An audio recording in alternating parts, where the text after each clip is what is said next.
Hello বন্ধুরা, এই যে জায়গাটা দেখছেন পুরুলিয়া জেলার অন্তর্গত বারেডি ওয়াটারফলস। আমার ভিডিওটি যদি তোমাদের ভালো লাগে তাহলে চ্যানেলটাকে সাবস্ক্রাইব করে দিবেন।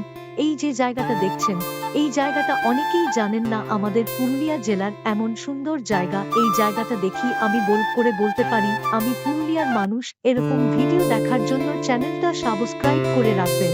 আপনি যদি এই ওয়াটারফলস একবার আসেন, জীবন সার্থক হয়ে যাবে।